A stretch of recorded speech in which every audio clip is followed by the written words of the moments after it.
What's up, good people? It's your boy Onyxe back with another Real Housewives of Dubai review. First and foremost, I want to say thank you to my subscribers. My channel finally got monetized not too long ago. I am super happy for that. Thank you for all the support. Thank you. And more importantly, Oh,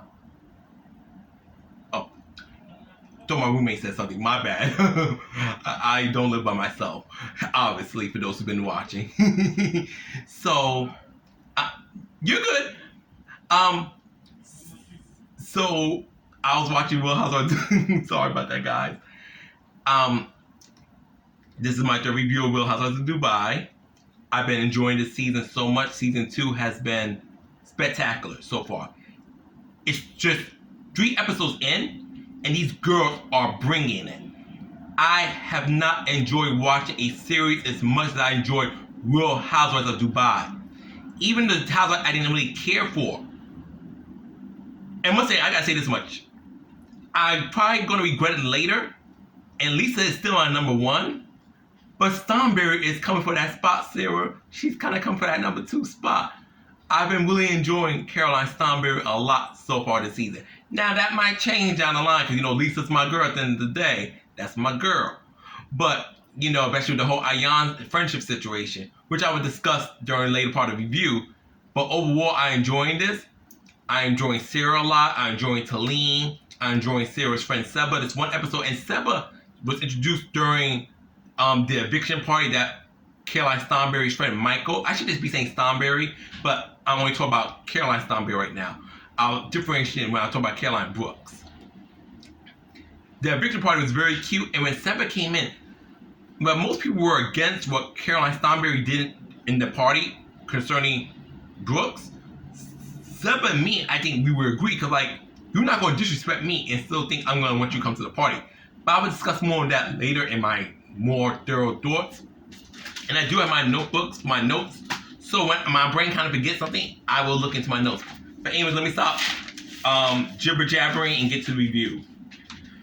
So the show opens up with Starberry and her husband inside her best friend Michael's home. They're about to finally move out.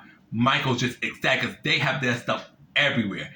Michael, and shout out to Michael, that was a really good friend of Starberry. And it's good that Starberry has friends like that, where you could just live with them, where you got a little situation. And mind you, it's not like Starberry, the woman's loaded. It would have been stupid for her to live in a hotel or buy a second place while her and her husband's permanent home is still getting work done to it. So I'm glad that she's able to stay with a friend. Because I don't care how rich you are, and a lot of people say, F the rich, you're right, in most part, eat the rich, the rich are jerks, But no matter if you're poor or you're rich, spending money just to spend it, just because you have it, is stupid. Next, it's always going to treat yourself. You got one life to live, regardless if you believe in reincarnation or not. You got one life to live, but don't spend your money stupidly just because you can. Now, I done it, so I'm not like I never done it. I done it more than I want to admit. I'll probably do it again in the near future, but I don't believe in spending money just because you got it.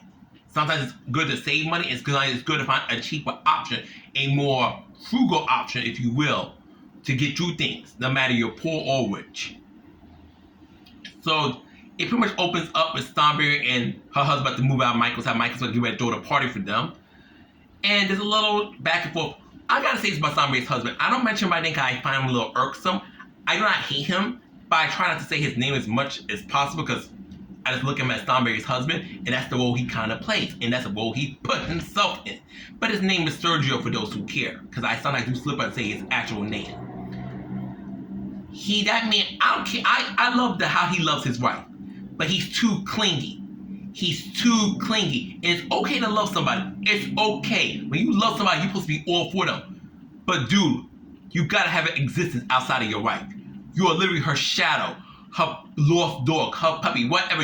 You are Starberry's freaking. It's like she's carrying another child, but it's not in her stomach, but just walks beside her. And your lover should never feel like your child. At least not to me. I know a lot of wives when they with their husband, like my husband, like my second. It was like my third, fourth child, depending on how many kids they actually have together. My husband's son acts like my child. But why I say that? Because they take care of their husbands here and there. I cook for them, clean for them, make them happy. But they don't mean that literally. At least I pray not. But Thornberry's husband acts like he's her literal child.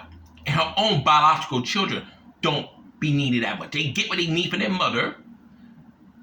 But outside of that, that's it.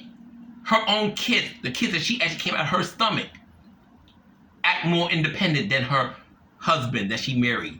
After, the relationship with her first husband, Sim, I believe his name was CEM, which was supposed to be in the last episode that I did on my review, when they went to go take Yasmin to the States for looking for a college program, go on a college tour.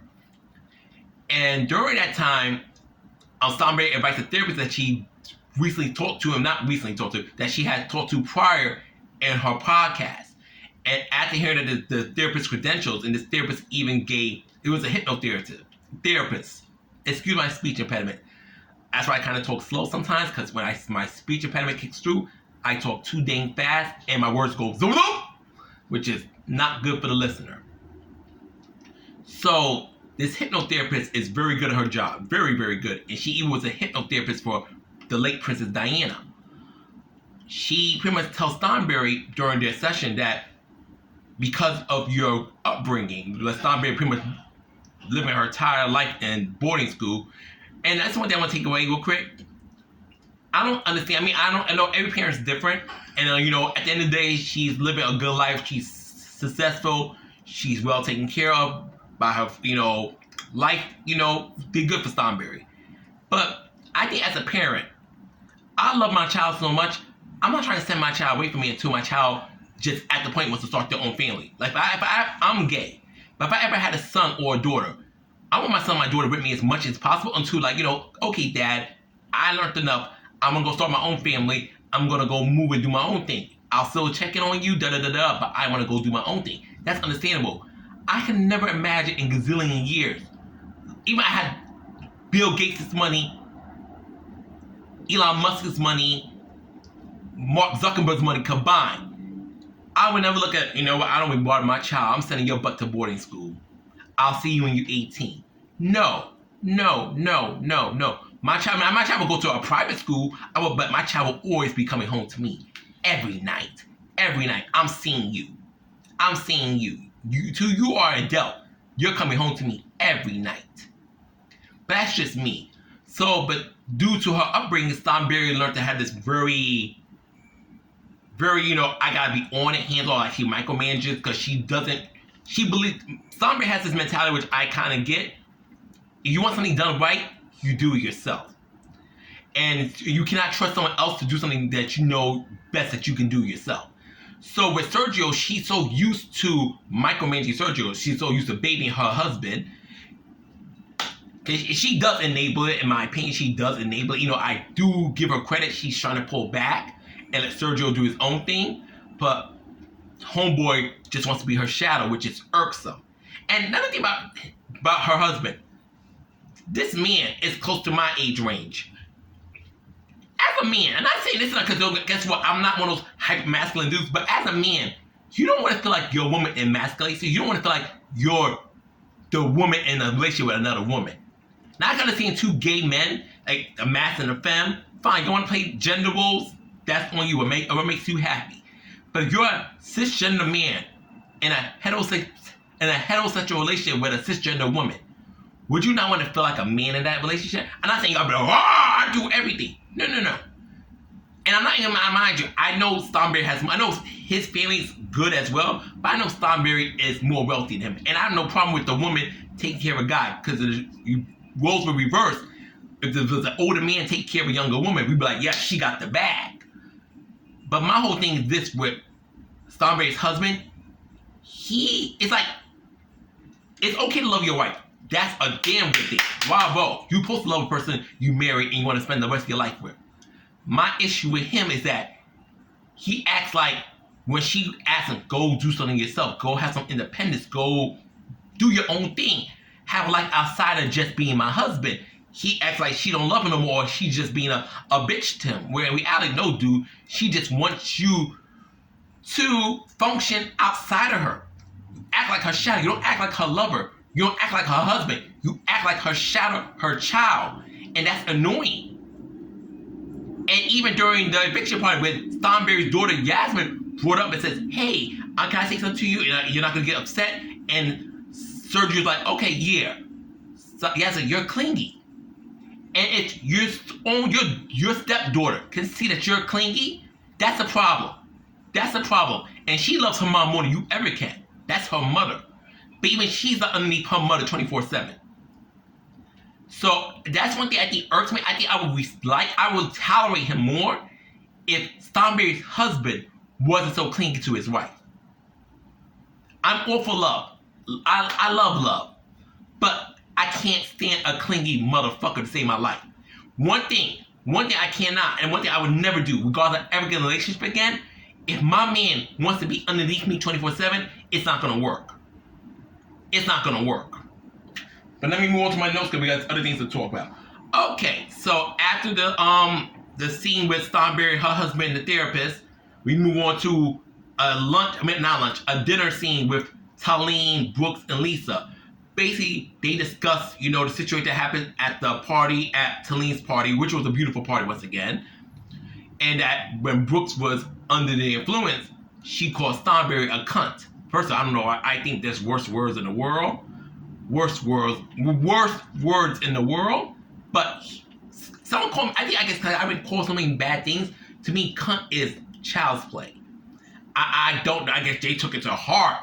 But to me, the word cunt is child's play. But that's just me.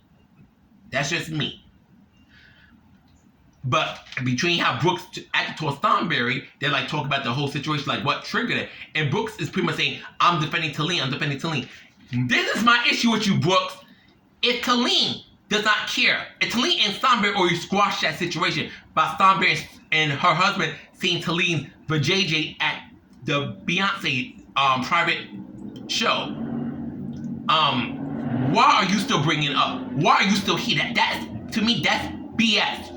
Your anger with Thornberry is something bigger, which I believe she alluded to in a tweet that she made or Instagram post. But I want to say tweet. I'm more certain it was in the tweet. And hopefully we find out, because right now Brooks, and I like Brooks. She's a little messy. Sometimes Brooks is a little bit too headstrong for my taste. But I do like Caroline Brooks. But Brooks, at this very moment, you're dead wrong. I mind you, this is someone who's used to not be a Thornberry fan, and I'm still warming up to Thornberry. But even I can stand that woman. The way you treated her, the way you went at her at Talene's party was messed up. There's no ifs, ands, or buts about it. That shit was messed up. And that's what leads me to, I'm going to wait a little bit because there's a few things I need to talk about as well. But that's what made me upset about this episode at the end, because when Thornberry and Brooks finally had their sit down, which was alluded to early on in this episode, it did not go the way it should have went. But I will get into more of that after I talk about the other things that happened during the show. Let me just go back to my notes as well. I'm trying to make sure anything of value. Sometimes I just put notes just to remember what I was talking about. So basically, due to the situation that transpired at Talene's party between Brooks and Thornberry's,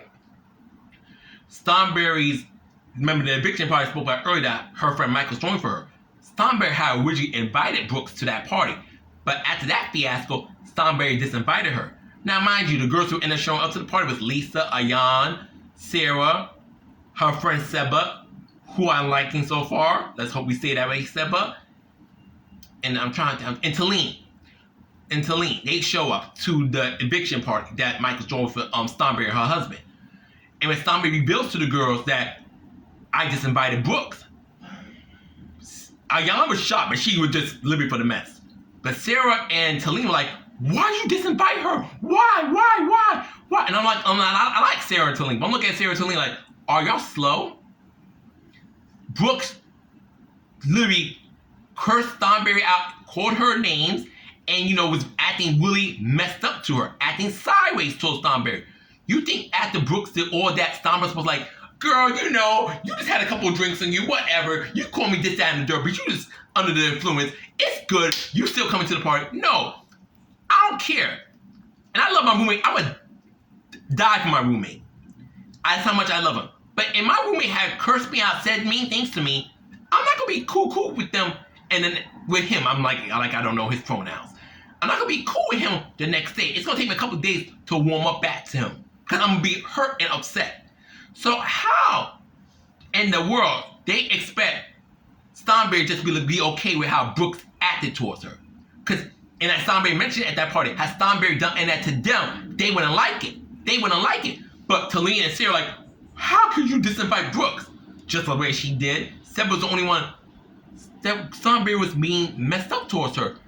How do you expect her to want her be around her after that situation?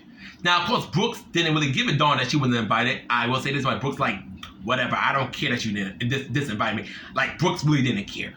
And honest to God, I honestly believe that, because when you could tell someone who doesn't give a rat's behind, Brooks did not give a rat's behind. She really did not. That was straight up, girl, you did me a favor. Thank you. So let me see what else we want to talk about. Also, I want to talk about Talene trying to set Sarah for a date. Mind you, this date was awkward for 2 reasons. The guy, Daniel, good-looking guy. But Daniel definitely was not for Sarah. I can tell that much, even before they started talking. And Sarah, I think I know why I like Sarah so much. Sarah weird like me. Sarah weird. Who gonna become a date and talk about aliens? Sarah, even me, I haven't been dating a long time. Since my second ex. Sarah, who brings up aliens on a first date? FYI, I have my own feelings about aliens too, but who brings up aliens on a first date? And Talene's little commentary in the confessional booth had me going. She like, if I was Daniel, as soon as she brought the aliens, I would have been right on out of there. And honestly, I'm surprised Daniel didn't get on right on out of there either. And I gotta say this much, Sarah, what you got against Libra men? My youngest brother Alex, who I love very much, is a Libra. Y'all better stay off Libra men. Y'all better stay off them. Now, that's my brother. So that's I have 3 younger brothers, Tynan, Javen, and Alex. His actual name is Farron Zay, but we just call him Alex. Because his middle name is Alexander, which I gave him. Alex is my bias, but you better leave Libra men alone.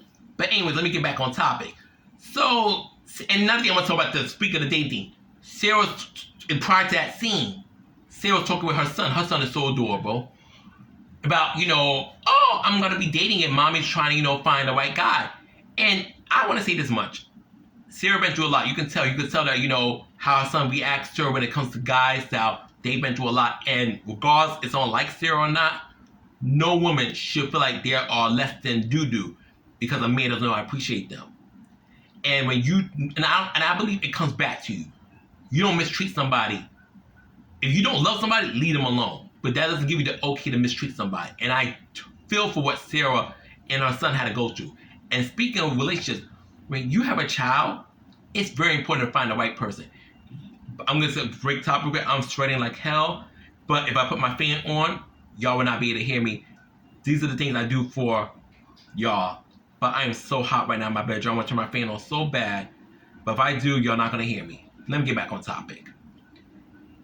Now, when it comes to relationships, especially when you have a child involved, and I hope parents who are dating see this much. Your child's protection, safety, and comfort comes first, always. I do not give a rat's ass about your love life or lack of. Your child's comfort, safety, and protection comes first. Protection, safety, same thing. You get what I'm saying. Your child comes first. Your child comes first.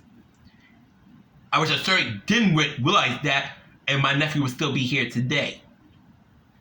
I can't stand her. Because her stupid, selfish needs, he's gone.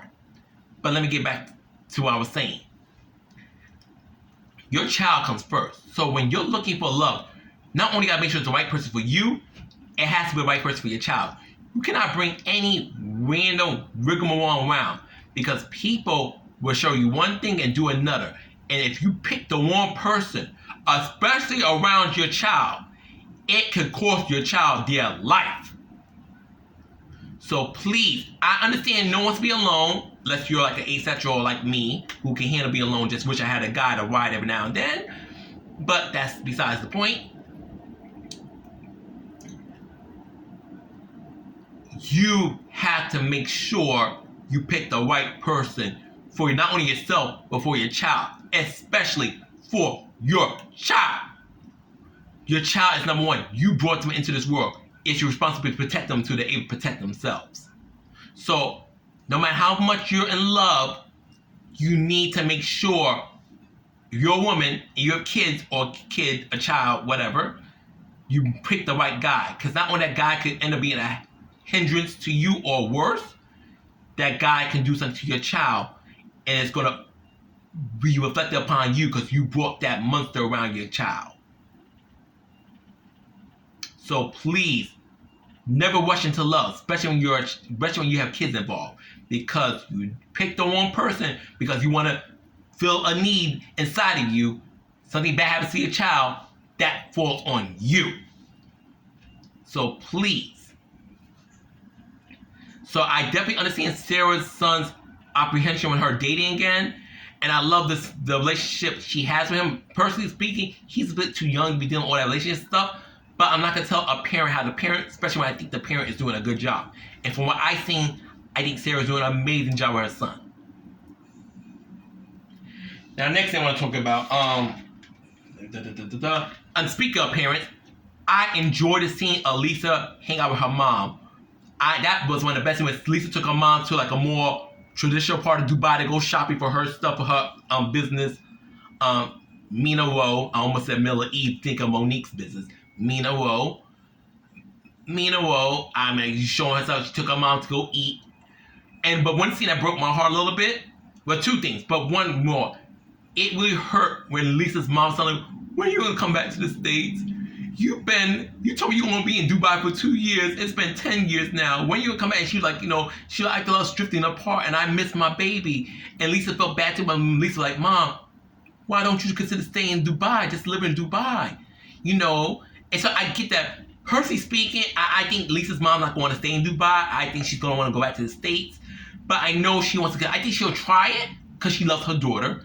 But I think Lisa was able to accommodate to the Dubai lifestyle fast. I don't think Lisa's mom's going to accommodate. I think she's going to no, I want to go back to the United States. I want to go back to Florida. I don't want to be here. And I'm not like a shade to Dubai, obviously. I just feel like that's her home. I don't think she's going to be able to change everything over just to live in the same country as her daughter. But time will tell. I hope they work out, but I do love the relationship that Lisa has with her mom, and I'm so happy we're getting to see more of Lisa's personal life, and also learn that Lisa's father had an affair. Not only cheated on her mom, he had a whole another family. That stings so bad, and I don't understand how men can do that. You're with one person, but then you have another family somewhere else. That to me is so low. But, that's just the way the cookie crumbles in life sometimes, I guess. But I'm glad, such a thing didn't affect Lisa's view on love, because she seems to have a beautiful relationship with her husband. But that was also a nice thing. Also, another thing I want to talk about, a little funny, concerning the whole Stormberry and Brooks thing. Lisa and Brooks are fun. I've been seeing them hang out a lot lately on social media. But see how Brooks and Lisa dog talk each other in their confessionals about how Lisa thinks Brooks is upset that her and Ayan getting closer to Stormberry, and Lisa having a good friendship with Stormberry.